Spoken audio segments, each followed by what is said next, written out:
सहयोगी आयुष मंत्री श्री दयाशंकर मिश्र दयालु जी, प्रदेश के मुख्य सचिव श्री मनोज कुमार सिंह जी, पुलिस महानिदेशक श्री प्रशांत कुमार जी, प्रमुख सचिव गृह श्री संजय प्रसाद जी, प्रमुख सचिव आयुष श्री रंजन कुमार जी, अपर पुलिस महानिदेशक तकनीकी सेवा श्री नवीन अरोड़ा जी, आज के इस समारोह में उपस्थित शासन से जुड़े हुए सभी हमारे वरिष्ठ अधिकारीगण और जिन्हें अपने नए जीवन के लिए आज नियुक्ति पत्र प्राप्त हो रहा है, ऐसे आयुष के आयुर्वेद, होम्योपैथ और अन्य विधाओं के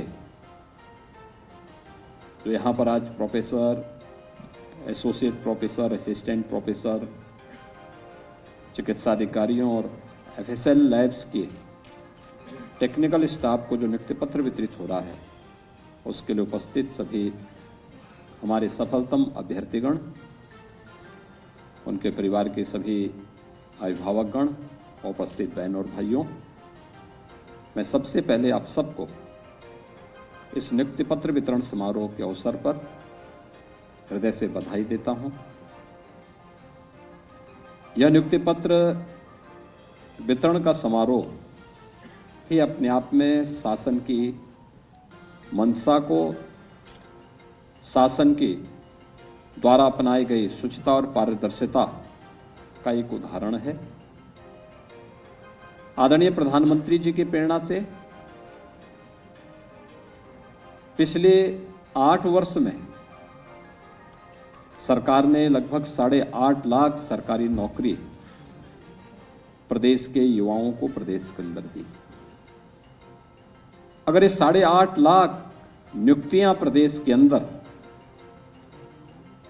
शुचितापूर्ण तरीके से नहीं होती तो ये सभी मामले न्यायालय के अधीन गए होते और एक भी नियुक्ति की प्रक्रिया पूरी नहीं हो पाती। आज यहां पर हम लोगों ने आयुर्वेद से, होम्योपैथ से जुड़े हुए और आयुष के अन्य विधाओं से जुड़े हुए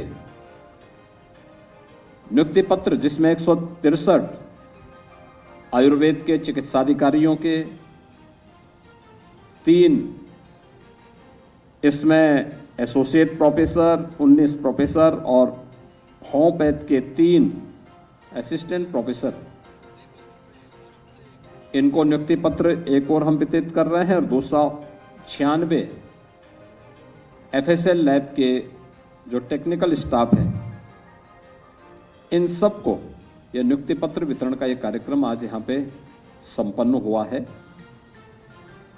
मैं सबसे पहले इन सभी कार्यों के लिए उत्तर प्रदेश लोक सेवा आयोग और उत्तर प्रदेश अधीनस्थ सेवा चयन आयोग को, इन सभी नियुक्ति की प्रक्रिया को ईमानदारी के साथ शासन की मंशा के अनुरूप संपन्न करने के लिए हृदय से धन्यवाद देता हूं और आप सबको बधाई देता हूं। किसी भी युवा के लिए आज के दिन पर शासकीय नौकरी प्राप्त होना,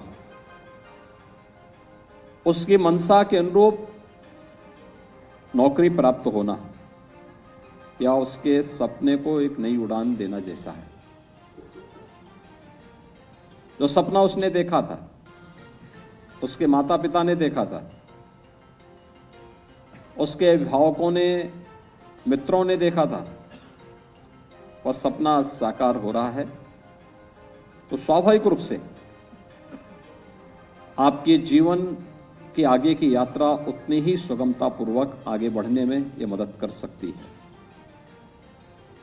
याद करिए, आज से 8 वर्ष पहले यही आयोग, चाहे वह उत्तर प्रदेश लोक सेवा आयोग रहा हो, उत्तर प्रदेश अधीनस्थ सेवा चयन आयोग रहे हों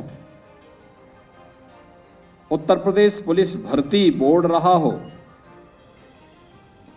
इन सब की स्थिति क्या हुआ करती थी। इनकी कार्य पद्धति पर व्यापक प्रश्न खड़े हुए थे।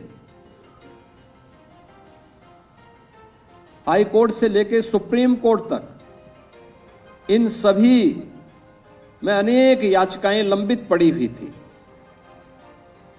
और माननीय न्यायालय ने भी तत्कालीन सरकार और आयोगों की कार्य पद्धति पर गंभीर प्रश्न खड़े किए थे। पिछले 8 वर्ष में हम लोगों ने 1,56,000 पुलिस कार्मिकों को पुलिस सेवा में लिया है और 60,200 की भर्ती की प्रक्रिया भी संपन्न करते हुए उन्हें ट्रेनिंग के लिए जाने की उनकी तैयारी हो रही है। यानी इतने बड़े पैमाने में केवल पुलिस में ही भर्ती हुई है और जितनी पुलिस में भर्ती हुई है उतने ही हम लोगों ने शिक्षक भी बनाए हैं प्रदेश के अंदर। इसी दौरान अन्य सभी विभागों में नियुक्ति की प्रक्रिया को इसी तत्परता के साथ आगे बढ़ाने का कार्य हुआ है और आज उसी का परिणाम है कि जब अच्छे और प्रशिक्षित दक्ष कार्मिक किसी शासकीय सेवा का हिस्सा बनते हैं या किसी प्रतिष्ठान का हिस्सा बनते हैं, किसी भी सेवा का हिस्सा बनते हैं, उसकी कार्य पद्धति में उतनी ही तेजी देखने को भी मिलती है। यह वही प्रदेश था 8 वर्ष पहले जो बीमारू कहा जाता था, क्योंकि उस समय बीमारू राज्य नहीं था, बीमारू तत्कालीन व्यवस्था थी, तत्कालीन सरकारों की कार्य पद्धति बीमार थी और इसलिए वो अनिर्णय का शिकार थी, कोई रिजल्ट नहीं दे पाती थी। समाज का हर तबका उससे तबाह रहता था। आज सरकार की कार्य पद्धति जिस तत्परता के साथ निर्णय लेने की है, जितनी शुचितापूर्ण, पारदर्शितापूर्ण और ईमानदारी पूर्वक उसे लागू करने की है, उसके परिणाम भी उतनी ही ईमानदारी से, उतनी ही तत्परता के साथ, उतनी ही शुचितापूर्ण और पारदर्शी तरीके से उसके परिणाम भी हम सबको देखने को मिलते हैं।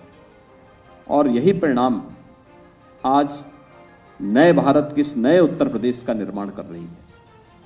इन नए भारत का नया उत्तर प्रदेश जो आज स्वयं बीमार नहीं है और देश के विकास में भी बैरियर नहीं बना है, बल्कि भारत की इकोनॉमी को, भारत की अर्थव्यवस्था को एक ग्रोथ इंजन के रूप में सपोर्ट करने को अपने आप को तैयार कर रही है। और यही तो प्रधानमंत्री मोदी जी की मंशा थी कि उत्तर प्रदेश देश की आबादी का सबसे बड़ा राज्य है। उत्तर प्रदेश देश के विकास में एक सहायक के रूप में खड़ा हो। और मुझे बताते हुए प्रसन्नता है कि हर एक क्षेत्र में उत्तर प्रदेश ने इन 8 वर्षों में जो सफलता प्राप्त की है, उन अच्छे कर्मचारियों की नियुक्ति, जो कर्मचारी पहले, जो अधिकारी और कर्मचारी पहले से थे, उनकी कैपेसिटी बिल्डिंग के माध्यम से उन्हें आगे बढ़ा करके, प्रोत्साहन दे करके आज जो परिणाम हमारे सामने है, आज हर एक क्षेत्र में उत्तर प्रदेश आगे बढ़ता हुआ दिखाई दे रहा है। महाकुंभ की सफलता, जिस भी विभाग के कार्मिक वहां तैनात थे, जो भी आया देश और दुनिया से, सबने उसकी तारीफ की, सबने कहा कि बहुत अच्छा था। और केवल एक उसके लिए नहीं, स्वाभाविक रूप से पब्लिक का संवाद, आम जन जिन सेवाओं के साथ जुड़ा हुआ है उसकी तारीफ करेगा। लेकिन जिस क्षेत्र में जाते थे, जैसे ही वह कुंभ के क्षेत्र में पहुंचता था, सफाई उसको अच्छी दिखती थी, पुलिस का व्यवहार अच्छा दिखता था,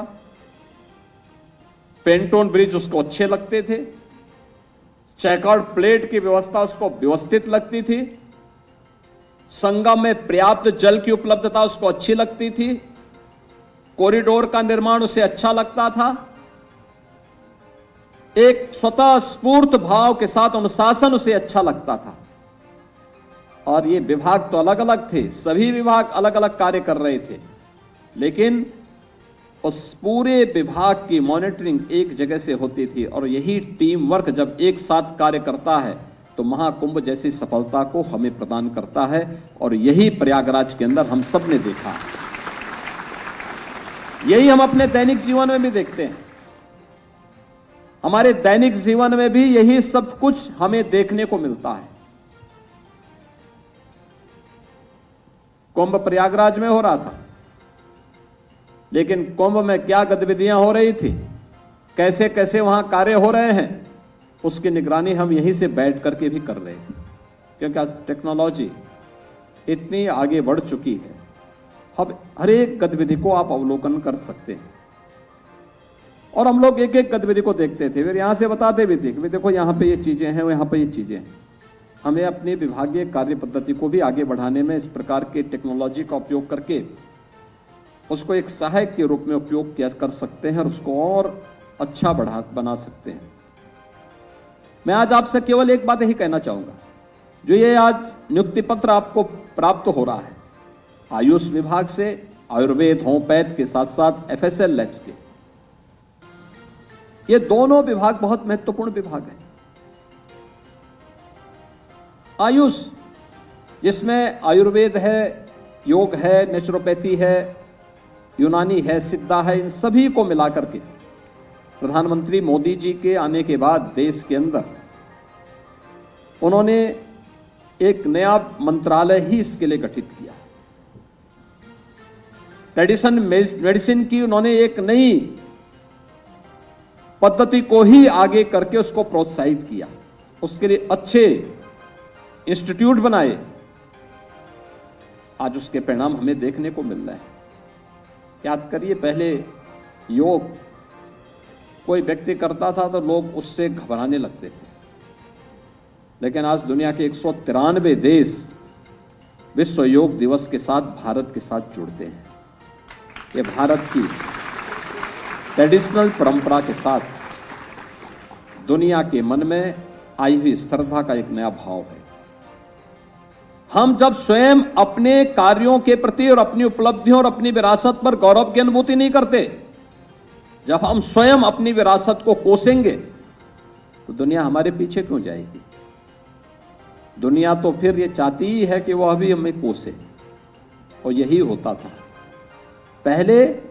भारत की विरासत को कोसना कुछ लोगों के लिए एक गौरव की बात हुआ करती है, लेकिन आज भारत की विरासत को जैसे ही मान्यता प्राप्त हुई, जैसे ही मोदी जी ने उसको आगे बढ़ाने का कार्य किया, योग की विधा के साथ दुनिया जुड़ रही है और महाकुंभ के आयोजन के साथ दुनिया जुड़ने के लिए आतुर दिखाई दे रही थी। यानी दुनिया का कोई ऐसा क्षेत्र, कोई ऐसा देश नहीं रहा होगा जिसने महाकुंभ में आने के लिए रुचि न दिखाई हो।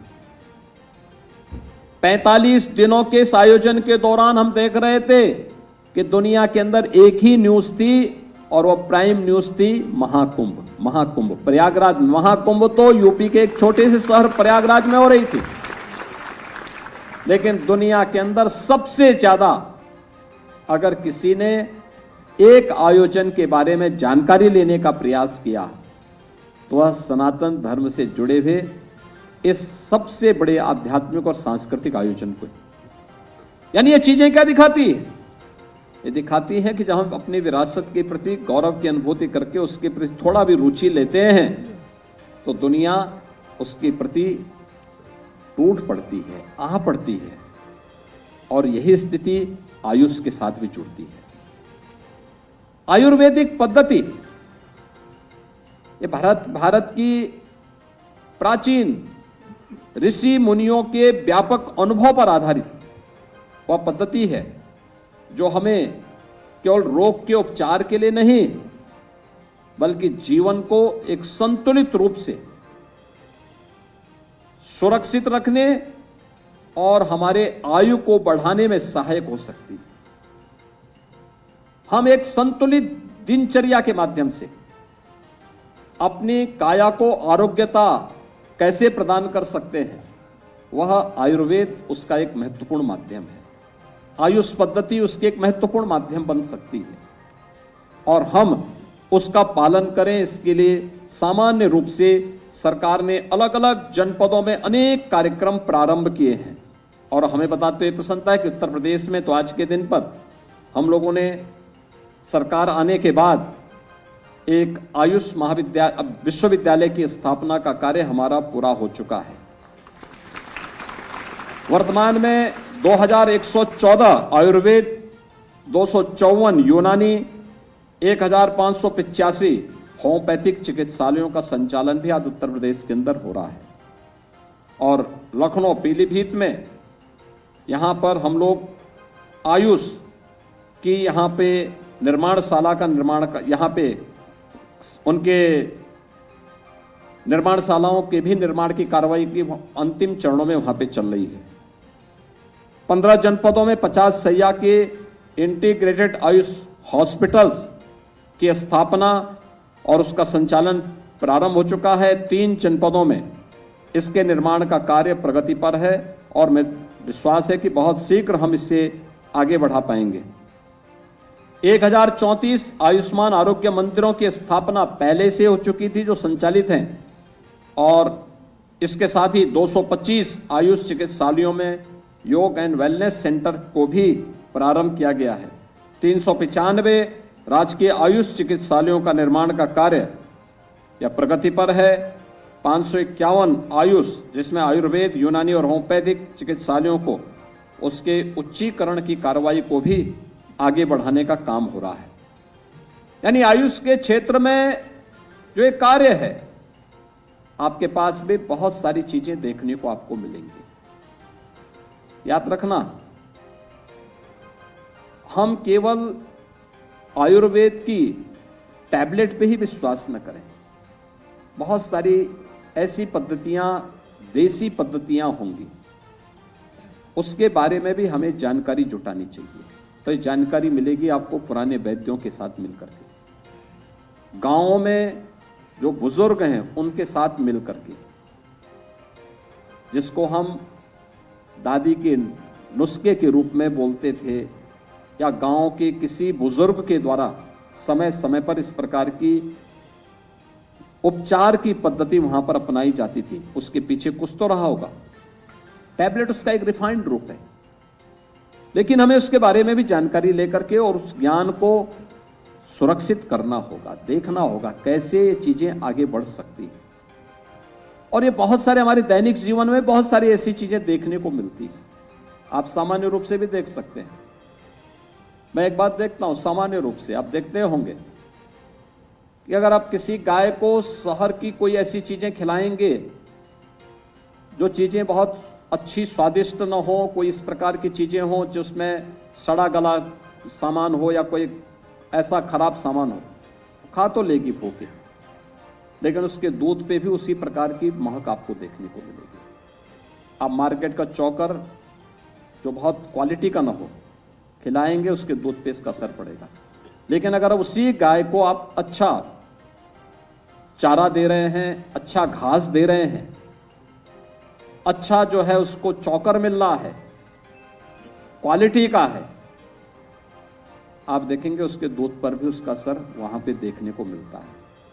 ये तो आप अपने दैनिक जीवन में भी इसको कभी महसूस कर सकते हैं।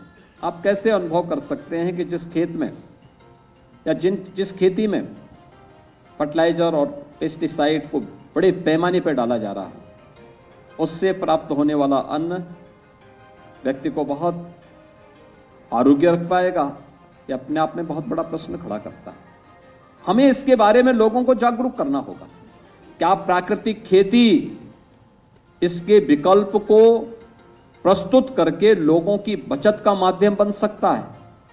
और इसको भी आज इस भारत सरकार ने नेचुरल फार्मिंग मिशन के माध्यम से आगे बढ़ाने का काम किया है, और हम लोग उसमें तेजी के साथ उत्तर प्रदेश के अंदर 1 लाख हेक्टेयर लैंड को इसके साथ जोड़ रहे हैं। हमें बीमारी के उपचार के साथ साथ उससे ज्यादा उसके बचाव पर भी लोगों को बताना पड़ेगा। शुद्ध पेयजल के लिए लोगों को बताना पड़ेगा, जल संरक्षण के बारे में लोगों को बताना पड़ेगा, जीवन पद्धति के बारे में लोगों को इसके बारे में अवगत कराना पड़ेगा, और अपनी दिनचर्या को व्यवस्थित रखने के लिए योग एंड वेलनेस सेंटर, योग की विधा कोई अलग से विधा नहीं, एक नियमित और संयमित दिनचर्या व्यक्ति की अपने आप में एक योगिक दिनचर्या है। समय पे जगना, समय पे सोना, समय पे आहार लेना, वह बीमारी की बहुत बड़ी समस्या का समाधान स्वतः ही करता है। और आप योग में भी देखते होंगे ये पहले 2 नियम तो यम और नियम ही है।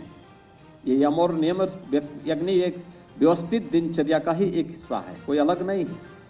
और उस व्यवस्थित दिनचर्या के साथ अपने आप को जोड़ने की पद्धति, ये आयुष की जितनी भी पद्धतियां हैं वे सभी हम सबको उसके लिए प्रेरित करती है।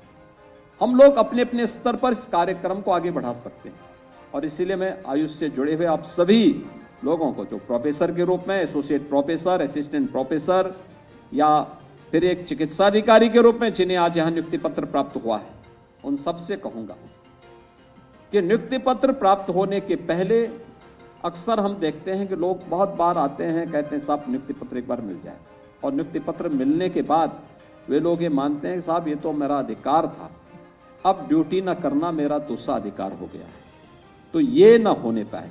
याद रखना, जैसा करेंगे वैसे फल पाएंगे। हमें अपने देश के लिए काम करना है और देश की सेवा नारों से नहीं होती है, भाषणों से नहीं होती है, ईमानदारी के साथ अपने कर्तव्यों का निर्वहन करने से होती है। और कर्तव्य जिस क्षेत्र में आप काम कर रहे हैं, जिस क्षेत्र में आप काम कर रहे हैं, वहां पे अपने कर्तव्यों का ईमानदारी पूर्वक निर्वहन कर लीजिए। कल के लिए मत छोड़िए कोई भी काम। कल के लिए कोई भी कार्य छोड़ने का मतलब हम अपने कर्तव्यों का ईमानदारी पूर्वक निर्वहन नहीं कर रहे हैं। जो कल करना है उसको आज ही निपटा डालो।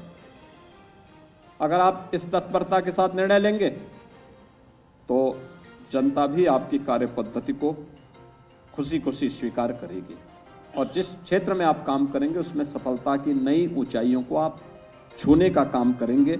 आज आयुष के क्षेत्र में बहुत संभावनाएं हैं और मैं बार बार कहता हूं, ये हेल्थ एंड वेलनेस सेंटर जो बनाए जा रहे हैं, जो प्रधानमंत्री जी की एक परिकल्पना है, हर गांव को आरोग्यता के लक्ष्य को प्राप्त करने के लिए हेल्थ एंड वेलनेस सेंटर, हमारे आयुष के सेंटर, आयुर्वेद हॉस्पिटल और जो हमारे अन्य आयुष के जो कॉलेजेज हैं, यूनिवर्सिटीज हैं, ये संस्थान अपने आप में हेल्थ टूरिज्म के नए अड्डे बन सकते हैं। याद रखना, उत्तर प्रदेश में इसके लिए व्यापक संभावना है। इतना पर्याप्त जल संसाधन, इससे अच्छी उर्वरा भूमि दुनिया के अंदर कहीं नहीं मिलने वाली। और आयुष के लिए यह शुद्ध वातावरण सबसे अनुकूल वातावरण माना जाता है। आप इसके साथ थोड़ा भी जोड़ करके प्रयास करेंगे तो हेल्थ टूरिज्म का, जैसे हमने यूपी को स्पिरिचुअल टूरिज्म में आज दुनिया में नंबर 1 स्थान पर ला करके खड़ा कर दिया है। ये पहले भी संभावना थी, ऐसा नहीं कि पहले संभावना न रही हो, लेकिन पहले रुचि नहीं थी, इसलिए सरकारों में रुचि का अभाव था। वे अपनी विरासत पर नहीं, वे आक्रांताओं के नकारात्मक भाव को महिमामंडित करते थे। और वर्तमान में सरकारें, डबल इंजन की सरकार, विरासत का सम्मान करते हुए उस पर गौरव की अनुभूति करके उन्हें अच्छे अच्छे कॉरिडोर के माध्यम से जोड़ करके, सुविधाओं के साथ जोड़ करके जो कार्य कर रही है, परिणाम है स्पिरिचुअल टूरिज्म में उत्तर प्रदेश नंबर 1 हुआ। और इस आस्था का सम्मान करके हम लोगों ने लाखों लोगों के लिए आजीविका के नए रास्ते भी खोल दिए हैं। आज इसी आस्था का सम्मान करके आजीविका की जो व्यापक संभावना उत्तर प्रदेश के अंदर बनी है, महाकुंभ उसका उदाहरण बना है। काशी, अयोध्या, चित्रकूट, गोरखपुर, नैमिषारण्य, मथुरा, वृंदावन, सुखतीर्थ, सभी क्षेत्रों में आज जो लाखों लोगों को नए नए रोजगार के साधन मिले हैं, ये उसका माध्यम बना है। और मेरा मानना है इसी को केंद्र में रख करके अगर हम हेल्थ टूरिज्म के आयुष पद्धति के नए केंद्रों को आगे विकसित करेंगे, आयुष में पंचकर्म की विधा को कौन नहीं जाना चाहता। आप जोड़िए ना, लंबी लाइन आपके यहां दिखेगी। योग के कार्यक्रमों को आप देख सकते हैं, कितनी रुचि के साथ लोग उसमें भाग लेने का प्रयास करते हैं। अलग अलग सेंटर आप स्थापित करिए, एक बड़ी संख्या होगी। योगासन के लिए, प्राणायाम के लिए, ध्यान की प्रक्रिया के लिए नई नई विधाएं आप उसमें दे सकते हैं, लेकिन रुचि लेनी पड़ेगी। उस क्षेत्र में आप जाइए। और उसके लिए सबसे पहली बात जो मैंने आपको कही, अक्सर हम देखते हैं आयुष पद्धति से जुड़े हुए लोग, थोड़ा उनके मन में एक हीन भावना होती है, आयुर्वेद की। इस हीन भावना से को दूर करिए।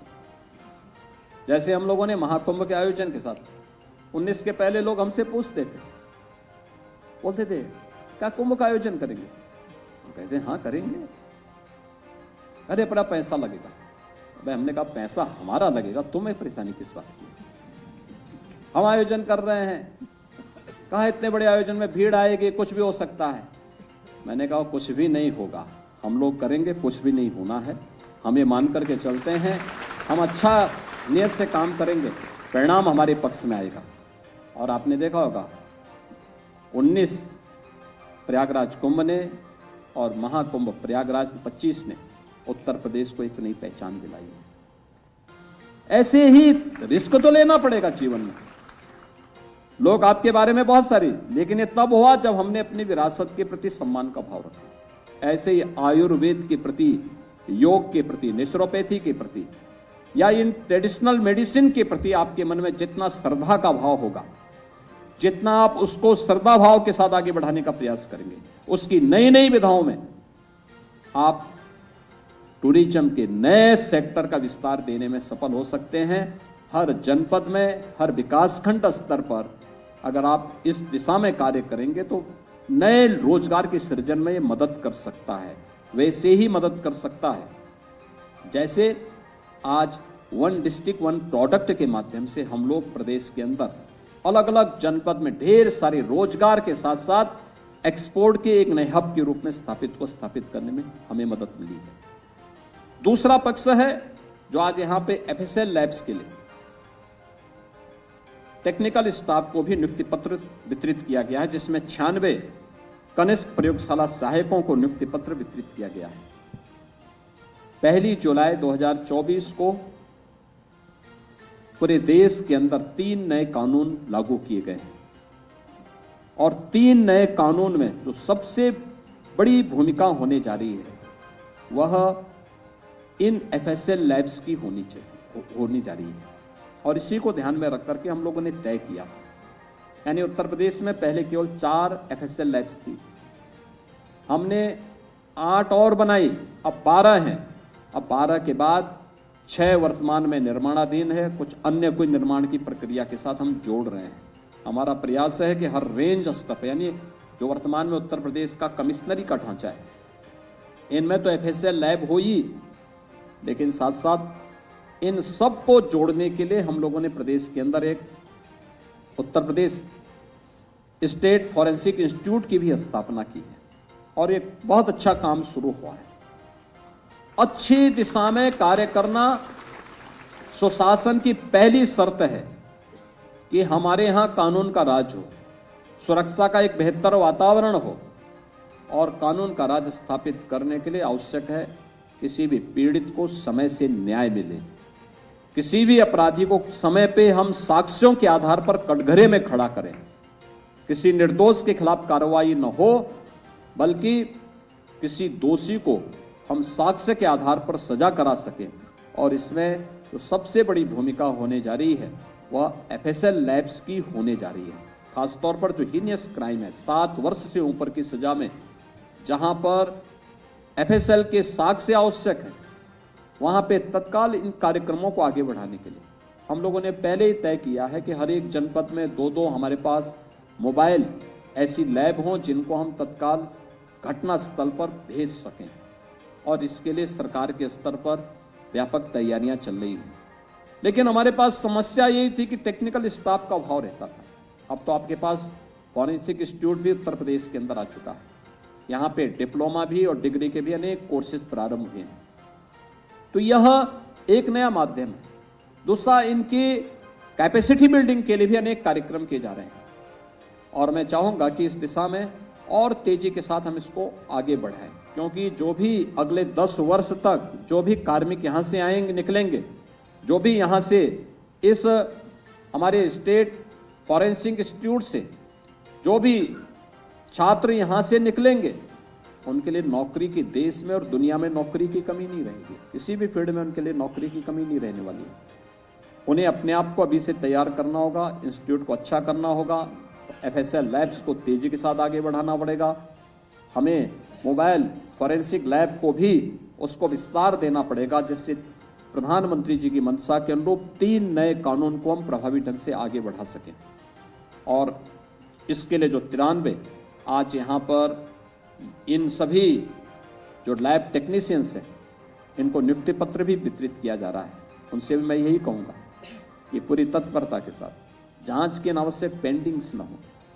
लंबे समय तक हम लोग देखते थे, पहले सरकार का कोई विजन ही नहीं था। 5-5, 7-7 साल हो रहे हैं बस केवल इस भाव में कि वो जांच आ रही है, वहां से लैब ने अभी तक रिपोर्ट नहीं दी है। वेटिंग बहुत ज्यादा लंबा पड़ा हुआ था।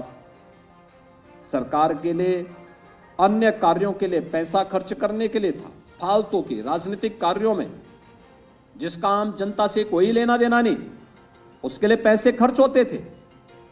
लेकिन जिसमें जनता को न्याय मिल सके, उसको सुविधा मिल सके, उसके लिए उनके पास पैसा नहीं था। और परिणाम यही था कि प्रदेश में कोई भी अच्छी FSL लैब हो सके, उत्तर प्रदेश के जांच के नमूने कहीं बाहर न जाएं, बल्कि उत्तर प्रदेश के अंदर ही वो सुविधा मिले और एक समय सीमा के अंदर ये सभी सुविधाएं यहाँ के नागरिकों को प्राप्त हो सके, जिससे उसे समयबद्ध तरीके से न्याय मिल सके। इसके लिए जो प्रयास होना चाहिए था उसका अभाव था। परिणाम हम सबके सामने देखने को मिलता था कि प्रदेश अराजकता की एक नई बाढ़ में बहता हुआ अपने स्वयं के अस्तित्व को खो रहा था। उत्तर प्रदेश की छवि खराब हो रही थी। उत्तर प्रदेश के सामने पहचान का संकट खड़ा हो गया। मैं देख रहा था जब आजमगढ़ का एक नौजवान यहां पे एक टेक्निकल असिस्टेंट के रूप में उनका चयन हुआ। ये वही आजमगढ़ है जहां के नाम पे लोग पहले होटल में कमरे नहीं देते थे, धर्मशालाओं में तो कतई नहीं जगह देते थे। और आज FSL लैब के लिए टेक्निकल स्टाफ में आजमगढ़ के नौजवान का चयन हो रहा है। आज आजमगढ़ में महाराज सुहेलदेव के नाम पर विश्वविद्यालय बन रहा है। विश्वविद्यालय संचालित कर चुके हैं। आज वहां एयरपोर्ट बन चुका है। आज वहां पर चारों ओर से बेहतर कनेक्टिविटी हुई है। यानी पहली सरकार आपके सामने पहचान का संकट खड़ा करती थी, आज की सरकार आपको एक नई पहचान के साथ वैश्विक पटल पर स्थापित कर रही है। जीवन के अनेक क्षेत्रों में आपको आगे बढ़ने के लिए प्रेरित कर रही है। और इस अवसर पर मैं आप सबसे कहूंगा कि जितनी ईमानदारी के साथ सरकार ने अपने कार्यक्रम को आगे बढ़ाया है, आप में से एक भी व्यक्ति ने किसी से सिफारिश नहीं की होगी। आप में से किसी भी व्यक्ति ने कोई ऐसी आपसे किसी ने कोई अपेक्षा नहीं की होगी। आपने अपना इंटरव्यू दिया होगा, अपना रिटर्न दिया होगा और अपने कार्य पद्धति के साथ आप आगे बढ़े होंगे। एक समयबद्ध तरीके से आपको हो सकता है कि वेरिफिकेशन की प्रक्रिया को पूरा करने में कुछ समय लगा हो, लेकिन अंततः आपके सामने ये परिणाम भी आया और आज आपको नियुक्ति पत्र प्राप्त हो रहा है। शासन भी आपसे यही अपेक्षा रखता है। अपेक्षा शासन की यही है कि यही शुचिता, यही पारदर्शिता, यही ईमानदारी और यही तत्परता आपकी कार्य पद्धति का हिस्सा भी बने। और याद रखना, यही जीवन के गुण आपको आगे बढ़ाने में मदद करेंगे। आप सबसे इस अपेक्षा के साथ मैं एक बार फिर से आज नियुक्ति पत्र वितरण के इस कार्यक्रम के अवसर पर, जो आज आप सभी को हमने अलग अलग क्षेत्र में, आयुष के क्षेत्र में और यहाँ पे उत्तर प्रदेश पुलिस की कार्य पद्धति को और अच्छा बनाए रखने के लिए जो टेक्निकल स्टाफ आज प्राप्त हुए हैं FSL लैब्स के लिए, इन सबको नियुक्ति पत्र वितरित करते मुझे प्रसन्नता हो रही है। आप सबके अभिभावकों को, आपके माता पिता को, आपको मैं बधाई देते हुए अपनी शुभकामनाएं देता हूं, मंगल में शुभकामनाएं देता हूं। विश्वास करता हूं कि उत्तर प्रदेश सरकार का हिस्सा बनने के बाद आप उत्तर प्रदेश के विकास में अपना योगदान दे करके उत्तर प्रदेश को देश की अग्रणी अर्थव्यवस्था बनाने में अपना योगदान देंगे। आप सबके प्रति मेरी मंगल में शुभकामनाएं। धन्यवाद। जय हिंद। बहुत बहुत धन्यवाद। जानू ये खुला बस